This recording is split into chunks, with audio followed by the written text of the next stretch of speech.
para la gente de la radio y para todos los oyentes. Mira, Sí. Hoy vamos a continuar hablando, en realidad, terminar de hablarlo de Norberto de la Riestra, ese empleado de Casa de Comercio inglesa, como lo llamaba Sarmiento, pero profundizando, por lo menos dando a conocer el tema de la deuda externa en aquel momento, que es un tema que con otros acreedores se vuelve a repetir hoy. Claro. Gaucho, a ver, precisemos porque vamos a seguir con la deuda externa, como instrumento de dominación de los ingleses o de Inglaterra en aquella época, y sigue, ¿no? Y con el tema de la deuda externa y rosas, para ver si yo pasé bien el título de la nota de hoy. Sí, Bueno, porque estamos de acuerdo. si bien es lo grueso, lo que dijimos en el programa anterior, que Rosas no había ni desconocido la deuda con la Baring Brothers, ni reconocido. En esencia es justo eso. ¿Cómo es pero eso? Ni desconocido ni reconocido. ¿Cuál sería exactamente? gambeteó para no pagarla, pero en Mm. algunos momentos muy pequeños les pagó algo para levantar los bloqueos. Por lo Ajá. tanto, la expresión nuestra, mía por ejemplo, de que no pagó, no es desde el punto de vista histórico totalmente preciso, ¿no? Vos sabés que en el tema de la deuda hay que ver las implicancias tanto del pago como del no pago. No pago, claro. Claro. Él no la repudió, vamos a decir, esa deuda que la tenía a partir de Rivadavia, sino que en algún momento vos me estás diciendo que la usó también para fines de la política nacional. Exactamente, y en varios mensajes en la legislatura dice, bueno, habría que ver cómo se paga, nuestra voluntad es pagarla, qué sé yo. Y en general, durante esos 14, 15 años no se pagó, salvo uno o dos momentos que ahora yo los voy a contar, que se pagó más o menos un 5% de los intereses que ese año se habían generado. Pero bueno, hay que ser precisos. Una recomendación a todos los oyentes, a los que estudian la historia, hay que leer Scalabrini Ortiz, Política Británica en el Río de la Plata, que es el libro, que es el que desnuda cómo fue ese gran negociado de la Baring, cómo se acató y cómo se resistió. Es un libro que lamentablemente lo frecuentamos poco, porque sobre la base de esa investigación después vienen otros trabajos sobre la deuda externa en esa etapa. Y Scalabrini Ortiz no hace muchos milagros, va a los diarios de sesiones de la legislatura y a cómo fue el contrato, ¿no? El tema es que la dependencia argentina y nuestra dependencia en parte mental hace que ese libro sobre política británica en el Río de la Plata de Scalabrini Ortiz lo frecuentemos poco, ¿viste? Claro. El empréstito se contrae en 1824. La Baring Brothers en realidad organiza el empréstito, en 1824, gobierno de Rivadavia en la provincia de Buenos Aires.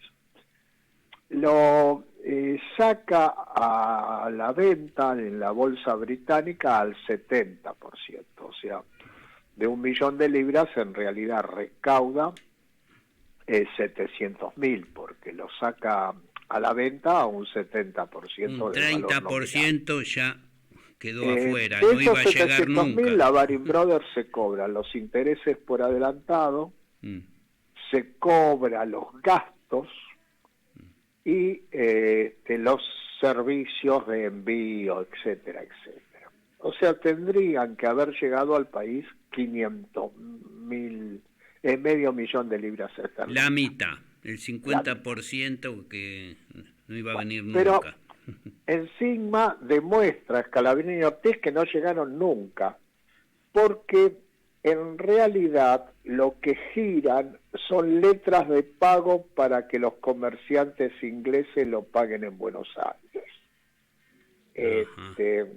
No es que vino el oro equivalente a medio millón de libras esterlinas, sino vinieron letras de cambio giradas sobre los comerciantes ingleses, que de fondo sus mismas casas matrices compraban, era la intención, comprar los bonos en Inglaterra y les tiraban la plata a sus casas matrices.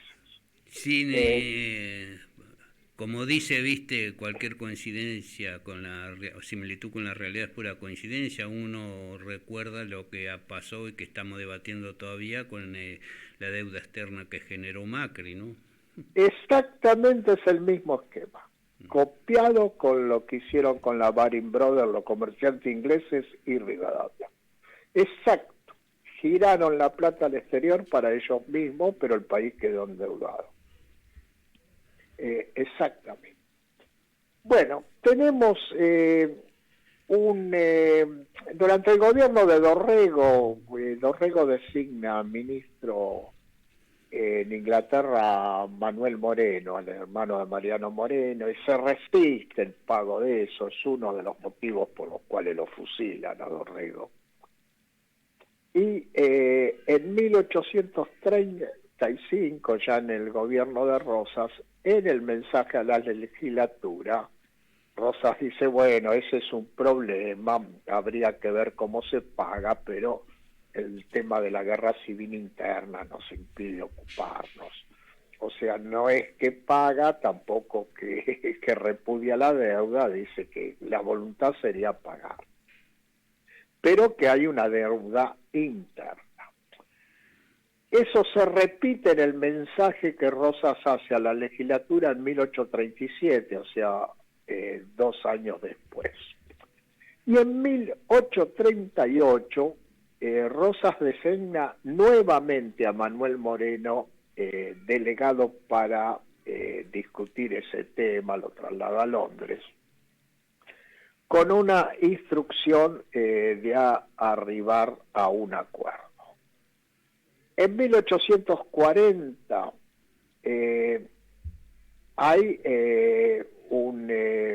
comienzan los bloqueos. En 1841, en el mensaje a la legislatura, pospone, dice no se puede pagar por culpa de los bloqueos. Y en 1842 mandan los acreedores que tenían los bonos en el mercado de Londres, una delegación de un tal Falconier, al cual le dicen, bueno, sí, pero ahora no le podemos pagar porque invadieron las Malvinas. Vivo, ¿no? Es decir, no se negaba, pero ponía un argumento serio y real de por qué no hacer efectivo el pago, ¿no? Claro, y le dice, bueno, que nos indemnicen por haber invadido las Malvinas y cuando nos indemnizan les vamos a pagar.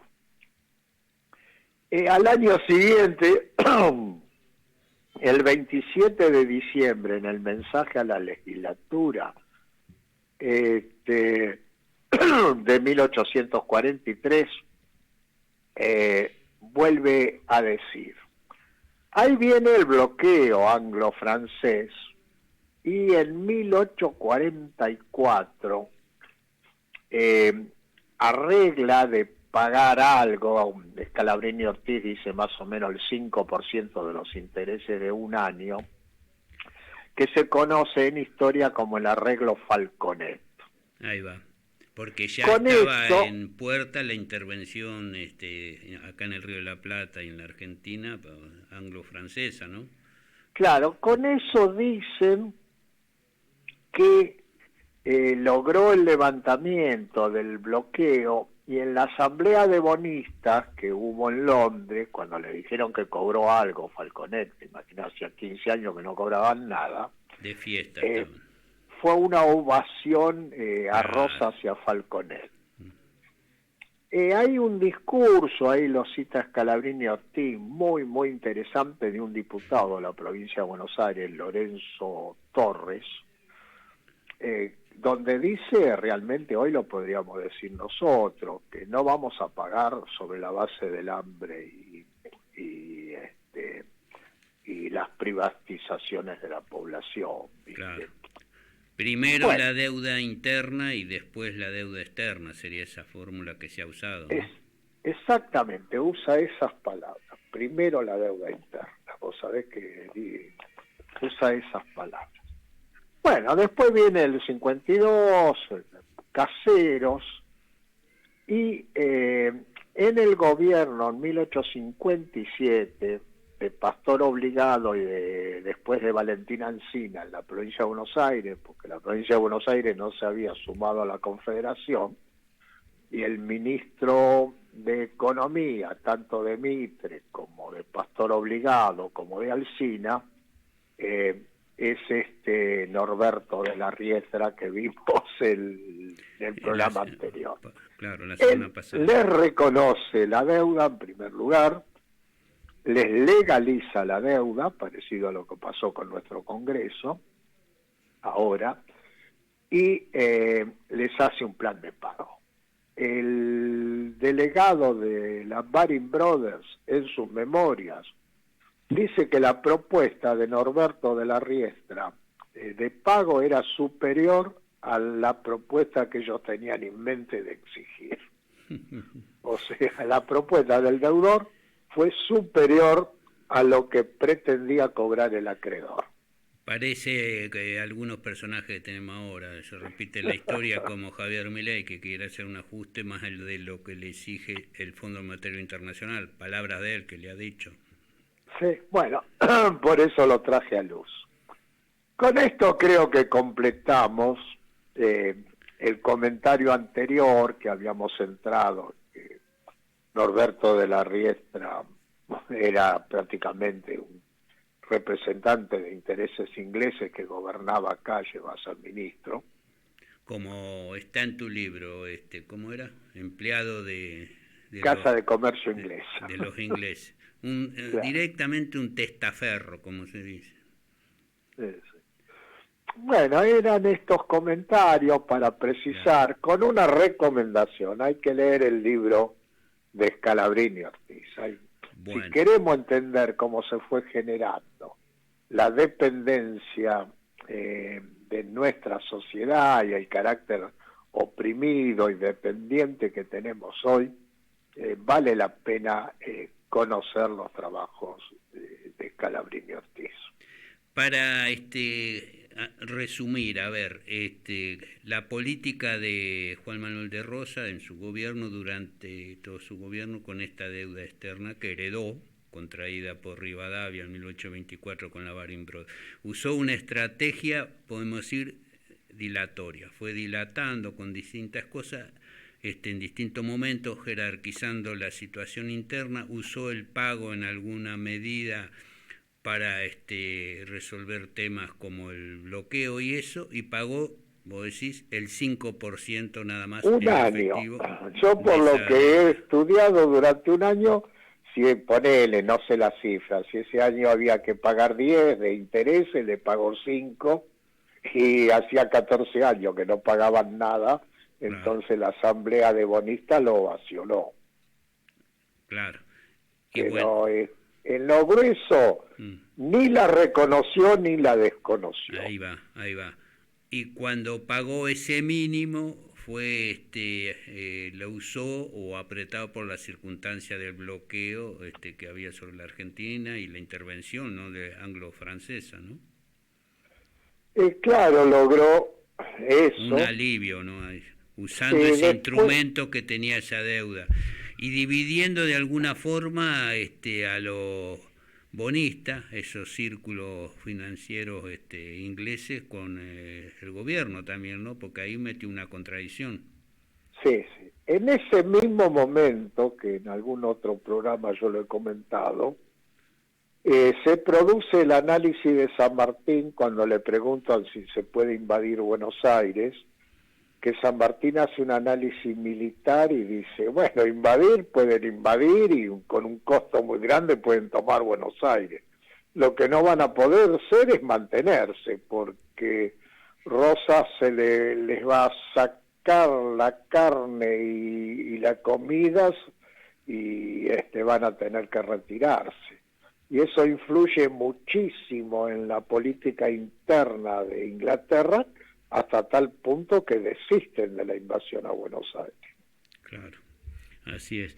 Hasta qué punto San Martín y Rosas estaban combinados no se puede saber, pero que el análisis militar de San Martín a pedido de los ingleses existió. Claro. Bueno, algo de eso habría, porque después está la actitud que tomó San Martín con Rosas cuando le dio su el sable corvo, frente a la batalla, ¿no? Con el... La resistencia a la vuelta de obligado. A la vuelta de obligado. Evidentemente había una confluencia política, o pensaban políticamente los dos, ¿no? Claro. El tema de la dignidad nacional, sí. Así es. Bueno, Gaucho, te agradezco mucho todo esto. Seguimos la semana que viene. Te mando un abrazo desde acá de La Matanza. Que estés bien, ¿eh? Un abrazo para vos y para todos los oyentes.